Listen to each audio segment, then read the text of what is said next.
নির্বাচনের আরো খবর জানাতে এই মুহূর্তে ঢাকা বিশ্ববিদ্যালয় ক্যাম্পাসে আছেন রিপোর্টার খান মোহাম্মদ রুমেল। চলে যাচ্ছি তার কাছে। রুমেল,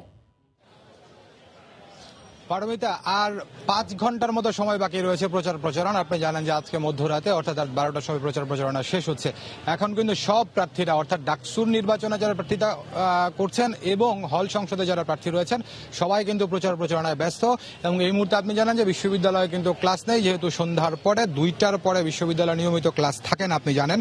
তো এখন আমরা যেটি দেখেছি যে সব প্রার্থীরাই বিভিন্ন হলে ব্যস্ত রয়েছেন। হলে যেসব শিক্ষার্থীরা রয়েছেন তাদের কাছে প্রচারণা চালাচ্ছেন, নিজেদের পক্ষে, নিজেদের সংগঠনের পক্ষে, নিজেদের প্রার্থীদের পক্ষে তারা ভোট চাইছেন। আর এছাড়া আপনি জানেন যে ঢাকা বিশ্ববিদ্যালয়ের রাজনীতি যেখান থেকে নিয়ন্ত্রিত হয় সেই মধুর ক্যান্টিন ঘিরেও এক ধরনের ব্যস্ততা রয়েছে। আমরা দেখেছি যে বিভিন্ন প্রার্থীর সমর্থকরা তারা সবাই মধুর ক্যান্টিনে আছেন। তারা সেই আগামী পরশুদিন যেই প্রায় 3 দশক পর যে ডাকসু নির্বাচনটি অনুষ্ঠিত হতে যাচ্ছে সেটি নিয়ে সবার মুখে আলোচনা।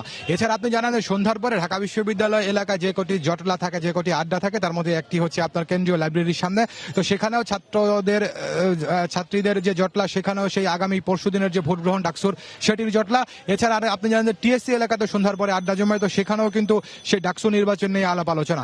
অর্থাৎ বিশ্ববিদ্যালয় এলাকায় প্রত্যেকটি জায়গাতে আমরা দেখি শিক্ষার্থীদের মধ্যে একটি আলোচনা যে আগামী পরশুদিন অর্থাৎ 11ই মার্চ যে ডাকসু নির্বাচনটি অনুষ্ঠিত হবে, হল সংসদ নির্বাচন অনুষ্ঠিত হবে, সেটি নিয়ে সবাই আলাপ আলোচনা করছেন, কথাবার্তা বলছেন।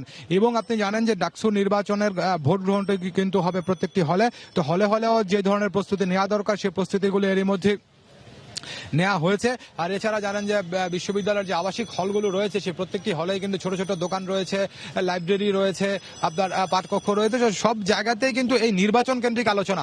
এবং সকাল থেকে আমরা যে কয়েকজন প্রার্থীর সঙ্গে কথা বলেছিলাম সবাই কিন্তু একটি কথাই বলছেন। আপনি শুনেছেন যে এর আগে আমাদের যে রিপোর্টটি গিয়েছে সেখানে কয়েকজন প্রার্থী নানা অভিযোগ দিয়েছেন, কিন্তু অভিযোগের পরেও সবাই কিন্তু যেটি বলছেন যে নির্বাচন যেটি হতে যাচ্ছে সেই নির্বাচনে তারা শেষ পর্যন্ত থাকবেন। এবং প্রার্থীরা কেউ আশা করছেন যে সুষ্ঠুভাবে এবং নিরাপদ পরিবেশে ভোট গ্রহণটি অনুষ্ঠিত হবে এবং প্রায় 3 দশক পর ঢাকা বিশ্ববিদ্যালয়ের শিক্ষার্থীরা তাদের যে ছাত্র সংগঠন সেই ছাত্র সংগঠনের প্রতিনিধি তারা নির্বাচিত করবেন।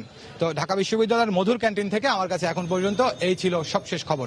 পারমিতা, ডাকসু নির্বাচনের প্রচারণার খবর জানাতে আমাদের সাথে যোগ দিয়েছিলেন রিপোর্টার খান মোহাম্মদ।